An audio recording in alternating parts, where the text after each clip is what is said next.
Welcome sa Thirst 2.0 na kung saan ay mapapakinggan ninyo ang mga trending topics sa politics, issues sa showbiz. Kaya naman kung hindi pa po kayo nakaka-subscribe, i-subscribe nyo na po yan. And please, pakisama naman ang notification bell para lagi po kayong updated sa mga balitang napapanahon.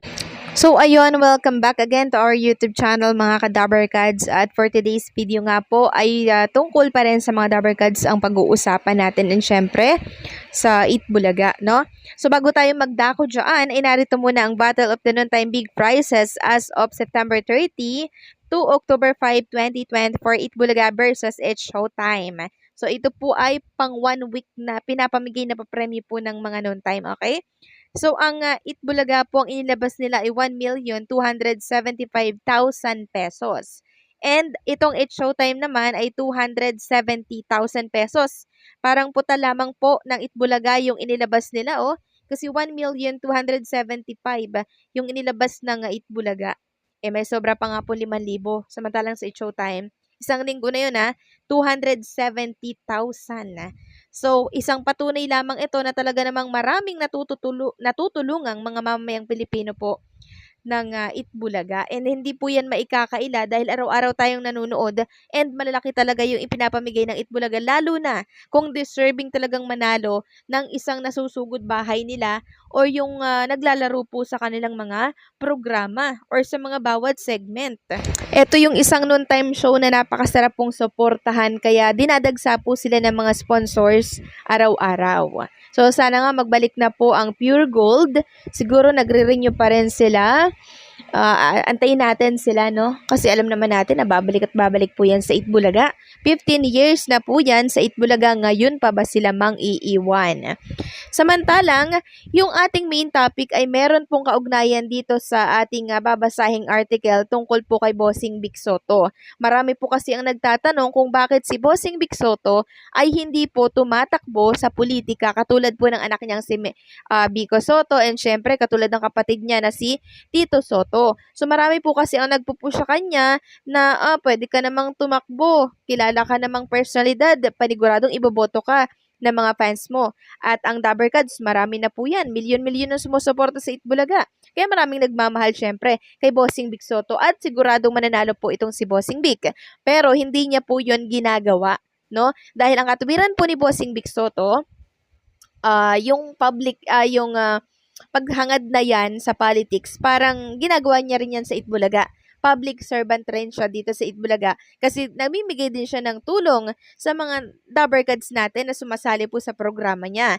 Sabi kasi dito sa inilabas ng article, there is no shortage of showbiz personalities throwing their hats into the political ring. Kasi marami na po talagang artista ngayon yung sumasabak sa politika kasi alam nila at mananalo sila kasi yung pangalan nila kilala, pero hindi naman nila alam ang pagpapatakbo kung paano, pero sumasabak sila. Pero si Bossing iba po. Sabi dito, showbiz and politics have often been described as a strange bedfellows as these two worlds frequently intersect. The Philippine political scene is replete with examples of actors and celebrities with their established public presence, tapping into their existing popularity to transition into politics, drawing on their influence to connect with a wider audience and garner votes. But there are also showbiz people who are not lacking in offer and perhaps strong voter appeal but have chosen to shun politics, and si Bossing Vic Sotto po yan. Ibig sabihin, hindi po si Bossing Vic Sotto mapagsamantala. Sabi pa dito, Vic Sotto, who will portray the country's top leader in the 2024 Metro Manila Film Festival official entry, the Kingdom said that he's living the real political life to his brother, former Senate President Tito Sotto, and his son, Pasig City Mayor Vico Sotto. So, sa kapatid niya na lamang daw at sa kanyang anak na lang daw yung ganoong side. Pero siya daw talaga ay dito lang daw siya sa Itbulaga. Sabi niya, I leave that to my brother, Bossing Vic told the Philippine Star during a one-on-one recently. He's more comfortable, is more on mas may karapatan kumbaga ako, pang-comedy lang ako, I leave that to my son, Biko. Sabi pa dito, do acts of public service through TV5 Itbulaga, the longest running non-time show in the Philippines. Yes, public servant na po yung ginagawa niya na pagtulong sa mga mamayang Pilipino po na nanalo sa Itbulaga. He further said, you don't have to be in politics to be of public service. Because with Itbulaga, it's more of public service. Sabi nga ni Tito, nagtatago sa pangalan na entertainment, but it's more of a public service. You provide a little help sa mga nanonood, to the viewers, provide entertainment and tawanan, laughter. It's very important in a society. Yung mga bawas-bawas ng stress kahit konti. That's why we watch cinema, the TV, to lessen the stress. Maiyak ka minsan, matatawa ka, matatakot ka. Yes po, no? More on public service dito sa Itbulaga. Diba? Kasi lahat na lamang po ginagawa po nila para sila ay makatulong sa mga Dabarkads na alam nyo yun, kailangan po ng tulong. And dito po sa binitawang salita ni Bossing Vic Soto, sobrang nakaka-proud dahil mas gugustuhin niya pa pong tumulong kahit na wala po siya sa politika. Diba? Nakaka-proud. Samantalang pag-usapan naman natin ang tungkol dito sa pinost ng TV5 or News 5. Sabi dito, nananawagan ng dasal ang TV host na si Willie Revillame sa programa niyang Will to Win. Itong gabing ito, ipagdasal nyo lang ako. Yan po ang sabi ni Willie. Itong huling oras hanggang bukas ng 5 p.m., ipagdasal nyo lang ako, nagabayan ako ng Panginoong Diyos na tama ang magiging desisyon ko sa buhay. Ayon kay Revillame, marami ng mga batas na ipinasa, marami nang dumating na namumuno saan mang lugar. Pero ang buhay ng mahihirap, mayroon bang batas? Sa mahihirap kung paano guminhawa ang buhay nila, dagdag niya. Pag nandito ako bukas, tuloy-tuloy. Pag wala ako, mas malaki ang may ambag ko sa bawat Pilipino.